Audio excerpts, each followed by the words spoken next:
boya ndi kuri move nk'ubwije n'ukuri njye ndi umuhanzi wa gatatu mu bahanzi beza washyira ku rutonde rw'abantu ugiye gutegura show ushaka kwizamo abantu bawe ugomba kunshyiramo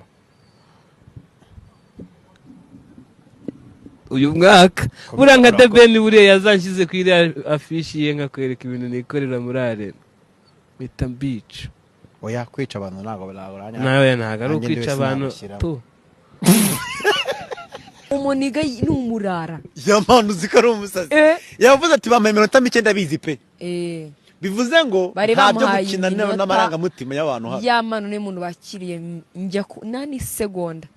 yamaze muri backstage ukibona kuno bya umuhanzi Yamano bwera ari mu cya gitaramo cya The Ben cyabaye ku itariki ya mbere z'ukwezi kwa 2025 yakoze ibintu biracika aho yaperforminze neza abafana bakamukunda ku rwego rushimishije ntibyarengeye aho ngaho abanyamakuru bakomeje kumutumira bigenga bamubaza uko yabyakiriye ariko Yamano yahise amusubiza neza ababwira yuko abafana bakunda ariko gusa ntibyatinze yahise akomoza ku muhanzi mugenzi we Bruce Melody avuga yuko ari igihe yigeze kuba yamuhamagara ngo bakorane collabo ubundi yangiza akabyanga ariko mu kubyanga nyuma amaze guperforminga umuhanzi Yamano muri icyo gitaramo cya The Ben yahise avuga yuko nawe guhera ubu ngubu atagikeneye umuhanzi bita Bruce Melody ngo bitewe n'ibyo yakoze no kuntu abafana bamwishimiye bamweretse yuko urwego ariho atari urwo kwirwa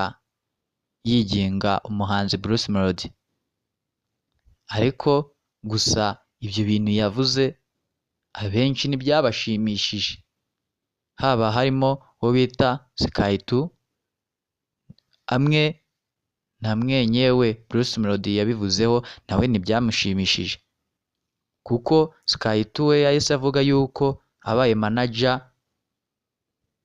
ya Yamano atakirwa amugira inama yo kuba yakwirwa ajya mu banyamakuru kuko abanyamakuru ari igihe bashobora kukugwisha mu mutego ngo utabizi Sky2 we yamugiriye inama aramubwira ati nkumbo uri umuhanzi koko wanyawe ubikwiriye ati watuza n'ubundi kuko ubuhanzi burigaragaza iyo ufite icyiza kiramenyekana ndetse n'iyo ufite ikibi kiramenyekana ati rero tuza n'ubundi ushyire hamwe kuba barakwetse wa rukundo ati se ko bavuga kuri biriya bakaba birengagiza ibindi umva ibyo yirengagije Sky2 yavuze ubundi njyewe ndi nk'umumanege wa Yamano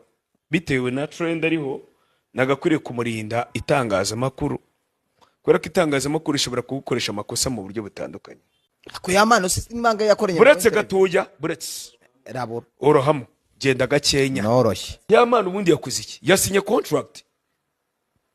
kubegeye mu gitaramo n'ibyo bintu tugiye kuririmba ko mutari kuvuga ku buryo papa cyangwa yishe indirimbo yiwe ngo ndagenda nka marikeri ngo ndingo iribiberi iriya ni grife yanjye ngo nuko rero ibya Sky2 ariko tudatinze gato reka mbabwire yuko na Bruce Melody nawe akimara kumva ayo magambo yahise ajya ku munyamakuru Irene n'ubundi n'ibisanzwe muri Ndahabi nawe baraganira ariko gusa yaciye nka wa mugana ati ugusurire n'umusurire akwita ikiburanyo nuko nawe yazamubwira ati kuba waramamagaye ntanjye nkakubwira yuko mfite akazi kenshi nidukorana indirimbo si ibintu birenze ati naragusobanuriye neza nkubwira yuko mfite indirimbo ndi gushaka kuba nashyira hanze ibyo bintu ntabwo byatuma tuba banzi nuko rero yamubwiye Bruce Melody yabwiye Yamano ariko Yamano n'uri nawe hese ajya kuri Instagram yandika yuko atigeze avuga amagambo mabi abikuye ku mutima ngo ni nka Satani yamuteye ariko gusa yasobanuye avuga yuko yari arimo amubwira yuko atigeze amubona ku maso ahubwo ngo ibihangano bye arabizi,